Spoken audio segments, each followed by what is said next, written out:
Estou em Buenos Aires a convite do Centro de Difusão de la Economia Livre.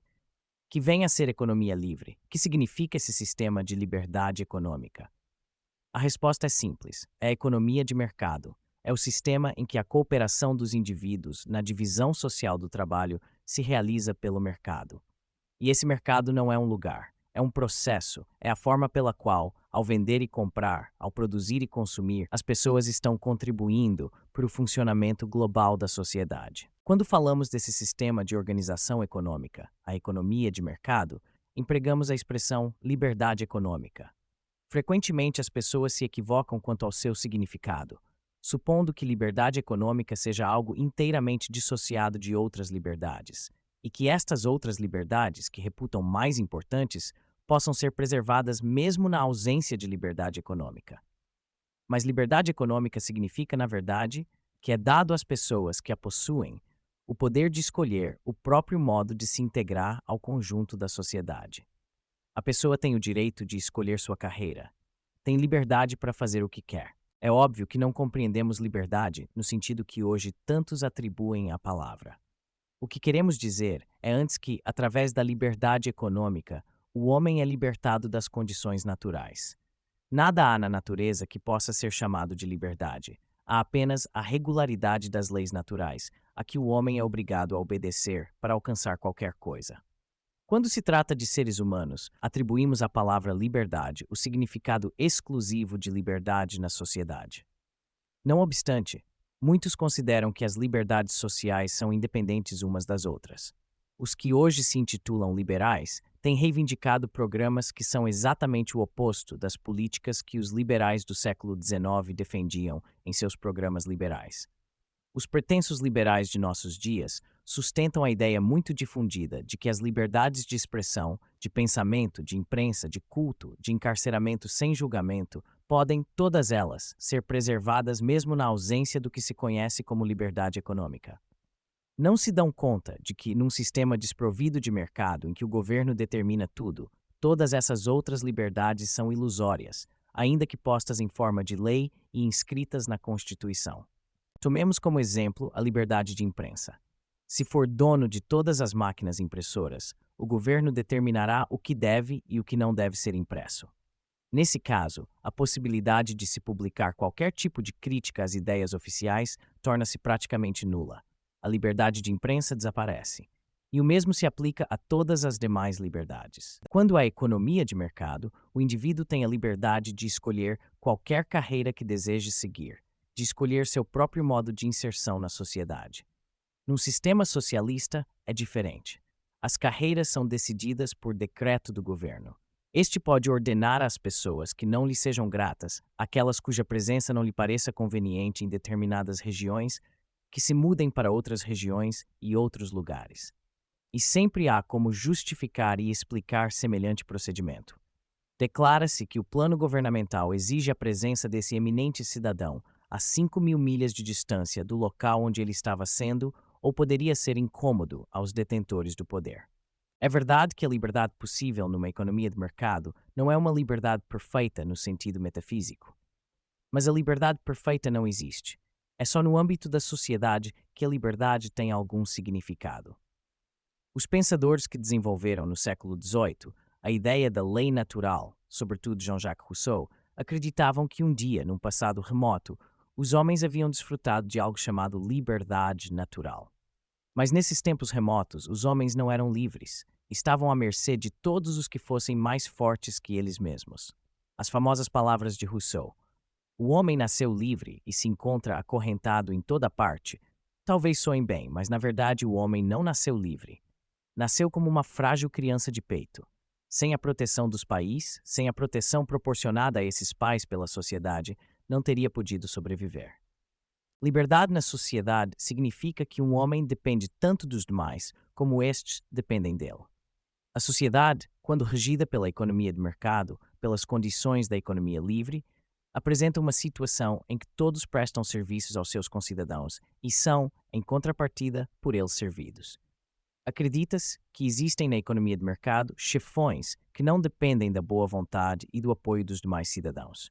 Os capitães de indústria, os homens de negócios, os empresários seriam os verdadeiros chefões do sistema econômico. Mas isso é uma ilusão. Quem manda no sistema econômico são os consumidores.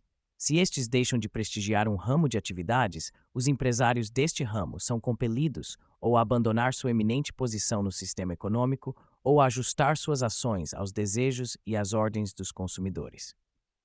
Uma das mais notórias divulgadoras do comunismo foi Beatrice Potter, nome de solteira de Lady Passfield, também muito conhecida pelo nome do marido, Sidney Webb. Essa senhora, filha de um rico empresário, trabalhou quando jovem como secretária do pai. Em suas memórias, ela escreve: "Nos negócios de meu pai, todos tinham de obedecer às ordens dadas por ele, o chefe. Só a ele competia dar ordens, e a ele ninguém dava ordem alguma." Essa é uma visão muito acanhada. Seu pai recebia ordens dos consumidores, dos compradores. Lamentavelmente, ela não foi capaz de perceber essas ordens. Não foi capaz de perceber o que ocorre numa economia de mercado exclusivamente voltada que estava para as ordens expedidas dentro dos escritórios ou da fábrica do pai. Diante de todos os problemas econômicos, devemos ter em mente as palavras que o grande economista francês Frédéric Bastiat usou como título de um de seus brilhantes ensaios: "Ce qu'on voit et ce qu'on ne voit pas." O que se vê e o que não se vê. Para compreender como funciona um sistema econômico, temos de levar em conta não só o que pode ser visto, mas também o que não pode ser diretamente percebido. Por exemplo, uma ordem dada por um chefe a um contínuo pode ser ouvida por aqueles que estejam na mesma sala.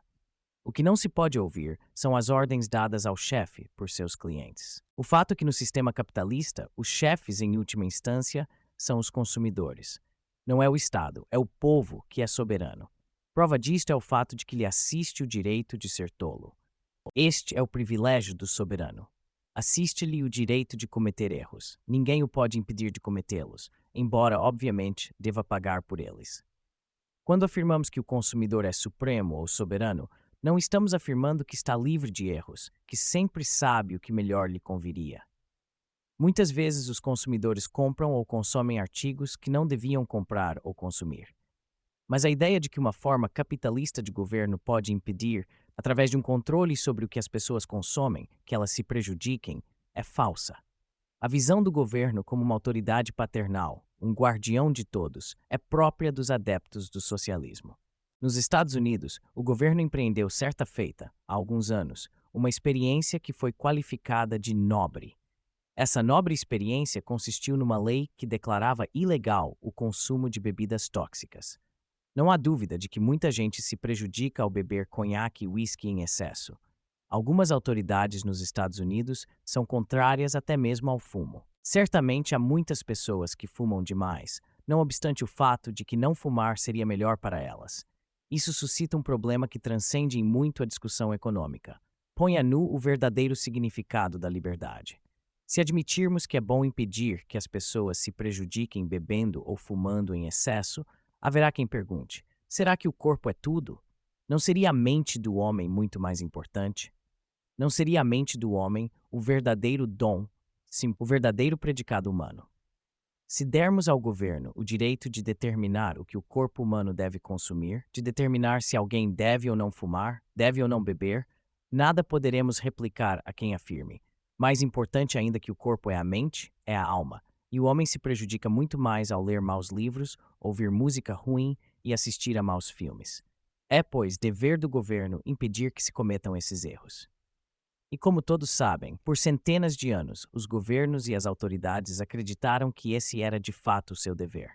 Nem isso aconteceu apenas em épocas remotas. Não faz muito tempo, houve na Alemanha um governo que considerava seu dever discriminar as boas e as más pinturas. Boas e más, é claro, do ponto de vista de um homem que na juventude fora reprovado no exame de admissão à Academia de Arte, em Viena. Era o bom e o mal segundo a ótica de um pintor de cartão postal. E tornou-se ilegal expressar concepções sobre arte e pintura que divergissem daquelas do Führer Supremo. A partir do momento em que começamos a admitir que é dever do governo controlar o consumo de álcool do cidadão, que podemos responder a quem afirme ser o controle dos livros e das ideias muito mais importante, liberdade significa realmente liberdade para errar. isso precisa ser bem compreendido. Podemos ser extremamente críticos com relação ao modo como nossos concidadãos gastam seu dinheiro e vivem sua vida. Podemos considerar o que fazem absolutamente insensato e mal. Numa sociedade livre, todos têm, no entanto, as mais diversas maneiras de manifestar suas opiniões sobre como seus concidadãos deveriam mudar seu modo de vida. Eles podem escrever livros, escrever artigos, fazer conferências. Podem até fazer pregações nas esquinas, se quiserem, e faz-se isso em muitos países. Mas ninguém deve tentar policiar os outros no intuito de impedi-los de fazer determinadas coisas, simplesmente porque não se quer que as pessoas tenham a liberdade de fazê-las. É essa a diferença entre escravidão e liberdade. O escravo é obrigado a fazer o que seu superior lhe ordena que faça, enquanto o cidadão livre, e é isso que significa liberdade, tem a possibilidade de escolher seu próprio modo de vida. Sem dúvida, esse sistema capitalista pode ser, e é de fato, mal usado por alguns. É certamente possível fazer coisas que não deveriam ser feitas. Mas se tais coisas contam com a aprovação da maioria do povo, uma voz discordante terá sempre algum meio de tentar mudar as ideias de seus concidadãos.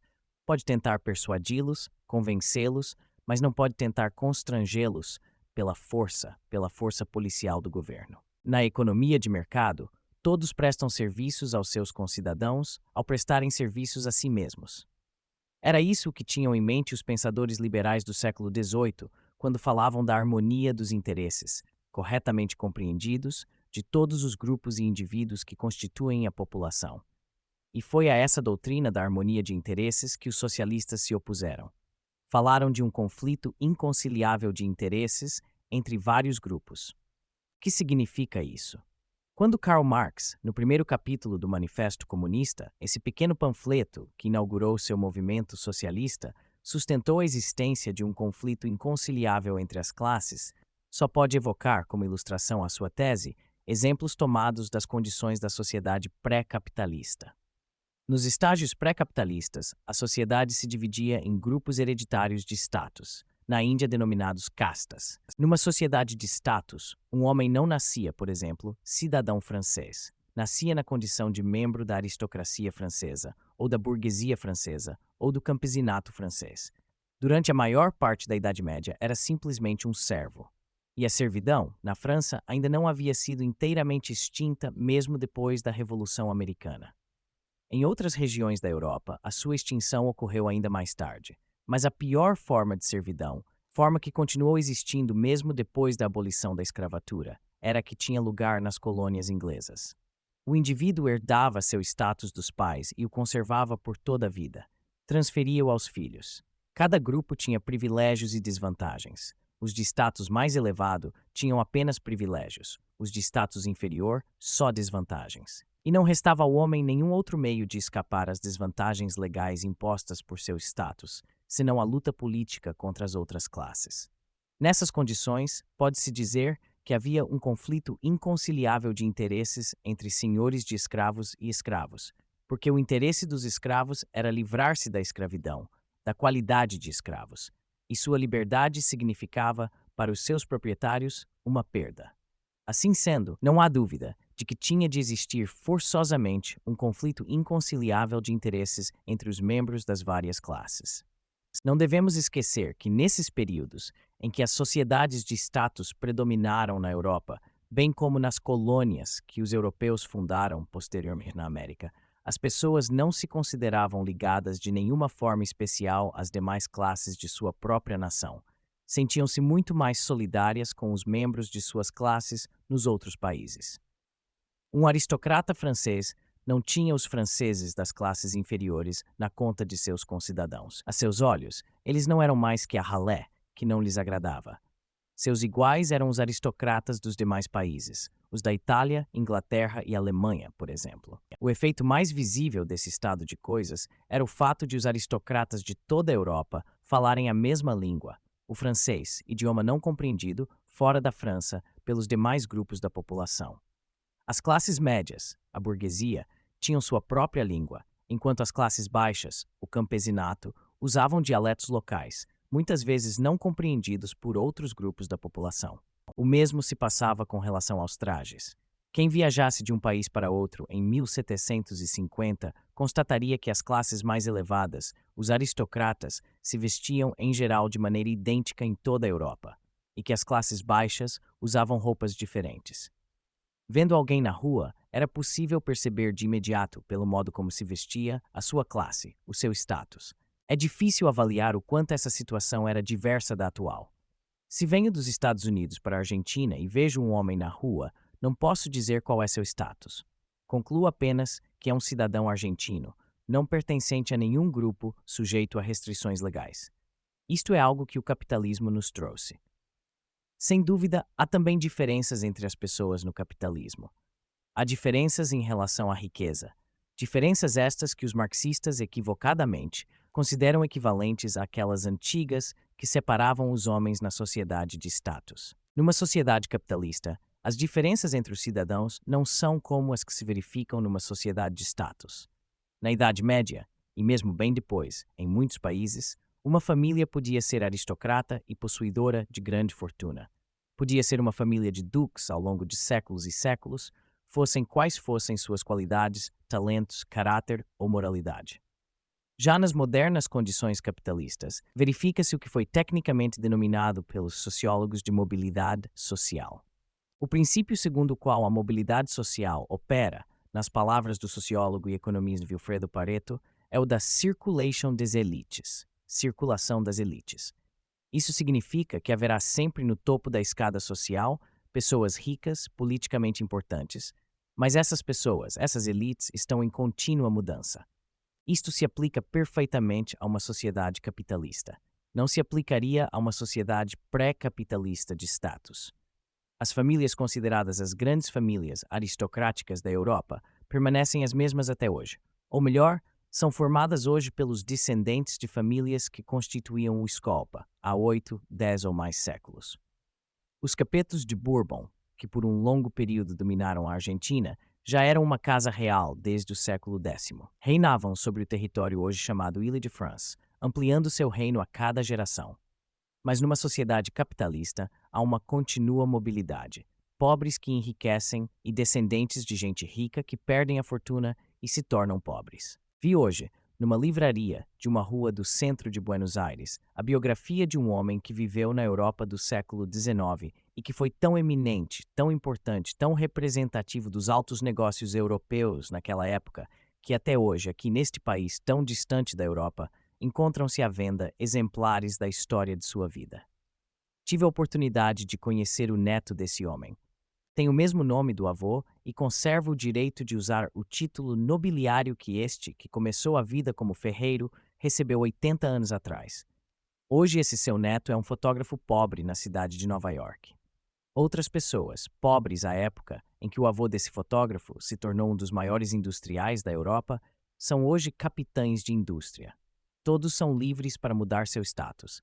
É isso que distingue o sistema de status do sistema capitalista de liberdade econômica, em que as pessoas só podem culpar a si mesmas se não chegam a alcançar a posição que almejam. O mais famoso industrial do século XX continua sendo Henry Ford. Ele começou com umas poucas centenas de dólares emprestados por amigos e, em muito pouco tempo, implantou um dos mais importantes empreendimentos de grande vulto do mundo.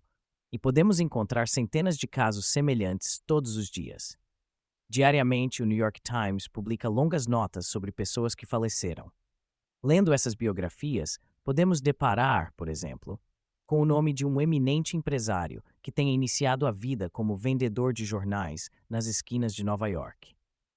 Ou com outro que tenha iniciado como contínuo e, por ocasião de sua morte, era o presidente da mesma instituição bancária onde começara no mais baixo degrau da hierarquia. Evidentemente, nem todos conseguem alcançar tais posições. Nem todos querem alcançá-las. Há pessoas mais interessadas em outras coisas. Para elas, no entanto, há hoje certos caminhos que não estavam abertos nos tempos da sociedade feudal, na época da sociedade de status. O sistema socialista, contudo, proíbe essa liberdade fundamental que é a escolha da própria carreira. Mas condições socialistas há uma única autoridade econômica, e esta detém o poder de determinar todas as questões atinentes à produção. Um dos traços característicos de nossos dias é o uso de muitos nomes para designar uma mesma coisa. Um sinônimo de socialismo e comunismo é planejamento. Quando falam de planejamento, as pessoas se referem, evidentemente, a um planejamento central, o que significa um plano único feito pelo governo. Um plano que impede todo o planejamento feito por outra pessoa. Uma senhora inglesa, que é também membro da Câmara Alta, escreveu um livro intitulado Plan or No Plan, obra muito bem recebida no mundo inteiro. Que significa o título desse livro? Ao falar de plano, a autora se refere unicamente ao tipo de planejamento concebido por Lenin, Stalin e seus sucessores, o tipo que determina todas as atividades de todo o povo de uma nação. Por conseguinte, essa senhora só leva em conta o planejamento central, que exclui todos os planos pessoais que os indivíduos possam ter. Assim sendo, seu título, Plan or No Plan, revela-se um logro, uma burla. A alternativa não está em plano central versus nenhum plano. Na verdade, a escolha está entre o planejamento total feito por uma autoridade governamental central e a liberdade de cada indivíduo para traçar os próprios planos, fazer o próprio planejamento. O indivíduo planeja sua vida todos os dias, alterando seus planos diários sempre que queira. O homem livre planeja diariamente, segundo suas necessidades.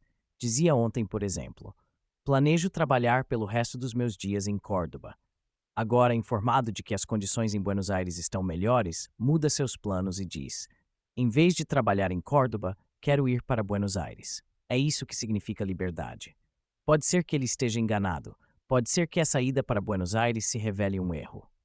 Talvez as condições lhe tivessem sido mais propícias em Córdoba, mas ele foi o autor dos próprios planos. Submetido ao planejamento governamental, o homem é como um soldado no exército.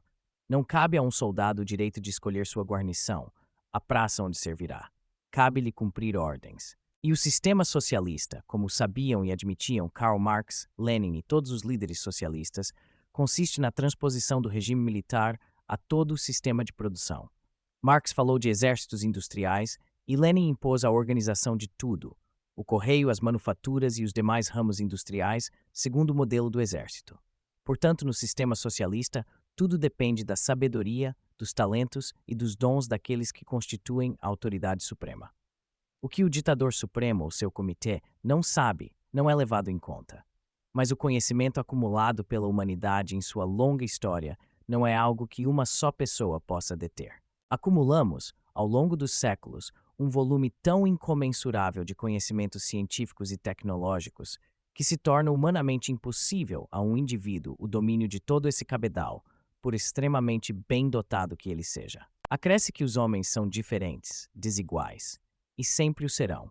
Alguns são mais dotados em determinado aspecto, menos em outro. E há os que têm o dom de descobrir novos caminhos, de mudar os rumos do conhecimento. Nas sociedades capitalistas, o progresso tecnológico e econômico é promovido por esses homens. Quando alguém tem uma ideia, procura encontrar algumas outras pessoas argutas o suficiente para perceberem o valor de seu achado. Alguns capitalistas que ousam perscrutar o futuro, que se dão conta das possíveis consequências dessa ideia, começarão a pô-la em prática. Outros, a princípio, poderão dizer, são uns loucos, mas deixarão de dizê-lo quando constatarem que o empreendimento que qualificavam de absurdo ou loucura está florescendo e que toda a gente está feliz por comprar seus produtos. No sistema marxista, por outro lado, o corpo governamental supremo deve primeiro ser convencido do valor de uma ideia antes que ela possa ser levada adiante. Isso pode ser algo muito difícil, uma vez que o grupo detentor do comando, o ditador supremo em pessoa, tem o poder de decidir. E se essas pessoas, por razões de indolência, senilidade, falta de inteligência ou de instrução, forem incapazes de compreender o significado da nova ideia, o novo projeto não será executado. Podemos evocar exemplos da história militar. Napoleão era indubitavelmente um gênio em questões militares. Não obstante, viu-se certa feita diante de um grave problema. Sua incapacidade para resolvê-lo culminou na sua derrota e no subsequente exílio na solidão de Santa Helena. O problema de Napoleão podia se resumir a uma pergunta: como conquistar a Inglaterra? Para fazê-lo, precisava de uma esquadra capaz de cruzar o Canal da Mancha. Houve então pessoas que lhe garantiram conhecer um meio seguro de levar a cabo aquela travessia. Estas pessoas, numa época de embarcações à vela, traziam a nova ideia de barcos movidos a vapor. mas Napoleão não compreendeu sua proposta. Depois, houve o famoso Generalstab da Alemanha. Antes da Primeira Guerra Mundial, o Estado-Maior alemão era universalmente considerado insuperável em ciência militar. Reputação análoga tinha o Estado-Maior do General Foch, na França. Mas nem os alemães nem os franceses, que sob o comando do General Foch derrotaram posteriormente os alemães, perceberam a importância da aviação para fins militares. O Estado-Maior alemão declarava: a aviação é um mero divertimento, voar é bom para os desocupados. Do ponto de vista militar, só Zeppelins têm importância. E os franceses eram da mesma opinião. Mais tarde, no intervalo entre as duas guerras mundiais, nos Estados Unidos, um general se convenceu de que a aviação seria de extrema importância na guerra que se aproximava. Mas todos os peritos do país pensavam o contrário. Ele não conseguiu convencê-los. Sempre que tentamos convencer um grupo de pessoas que não depende diretamente da solução de um problema, o fracasso é certo. Isso se aplica também aos problemas não econômicos. Muitos pintores, poetas, escritores e compositores já se queixaram de que o público não reconhecia sua obra, o que os obrigava a permanecerem na pobreza. Não há dúvida de que o público pode ter julgado mal, mas quando promulgam que o governo deve subsidiar os grandes artistas, pintores e escritores, esses artistas estão completamente errados. A quem deveria o governo confiar a tarefa de decidir se determinado estreante é ou não de fato um grande pintor? Teria de se valer da apreciação dos críticos e dos professores de história da arte, que, sempre voltados para o passado, até hoje deram raras mostras de talento no que tange à descoberta de novos gênios. Essa é a grande diferença entre um sistema de planejamento e um sistema em que é dado a cada um planejar e agir por conta própria.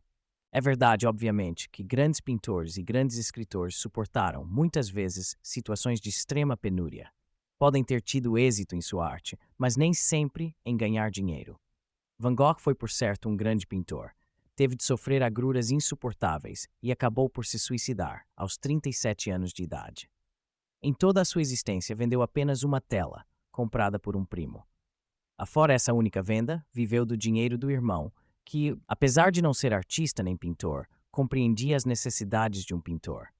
Hoje, não se compra um Van Gogh por menos de 100 ou 200 mil dólares. No sistema socialista, o destino de Van Gogh poderia ter sido diverso. Algum funcionário do governo teria perguntado a alguns pintores famosos, a quem Van Gogh seguramente nem sequer teria considerado artistas, se aquele jovem, um tanto louco ou completamente louco, era de fato um pintor que valesse a pena subsidiar. E com toda certeza eles teriam respondido: não, não é um pintor, não é um artista, não passa de uma criatura que desperdiça tinta, e o teriam enviado a trabalhar numa indústria de laticínios ou para um hospício. Todo esse entusiasmo pelo socialismo manifestado pelas novas gerações de pintores, poetas, músicos, jornalistas, atores, baseia-se, portanto, numa ilusão. Refiro-me a isso porque esses grupos estão entre os mais fanáticos defensores da concepção socialista. Quando se trata de escolher entre o socialismo e o capitalismo como sistema econômico, o problema é um tanto diferente. Os teóricos do socialismo jamais suspeitaram que a indústria moderna, juntamente com todos os processos do moderno mundo dos negócios, se basearia no cálculo. Os engenheiros não são, de maneira alguma, os únicos a planejarem com base em cálculos. Também os empresários são obrigados a fazê-lo. E os cálculos do homem de negócios se baseiam todos no fato de que, na economia de mercado, os preços em dinheiro dos bens não só informam o consumidor, como fornecem ao negociante informações de importância vital sobre os fatores de produção. Porquanto o mercado tem por função primordial determinar não só o custo da última parte do processo de produção, mas também o dos passos intermediários. O sistema de mercado é indissociável do fato de que há uma divisão mentalmente calculada do trabalho entre os vários empresários que disputam entre si os fatores de produção, as matérias-primas, as máquinas, os instrumentos e o fator humano de produção, ou seja, os salários pagos à mão de obra. Esse tipo de cálculo que o empresário realiza não pode ser feito se ele não tem os preços fornecidos pelo mercado. No instante mesmo em que se abolir o mercado, e é o que os socialistas gostariam de fazer, ficariam inutilizados todos os cômputos e cálculos feitos pelos engenheiros e tecnólogos.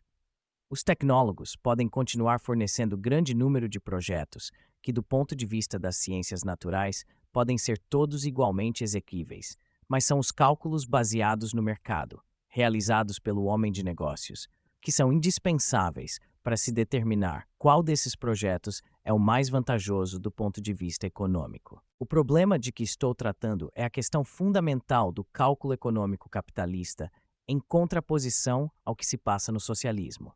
O fato é que o cálculo econômico, e por conseguinte todo o planejamento tecnológico, só é possível quando existem preços em dinheiro, não só para bens de consumo, como para os fatores de produção.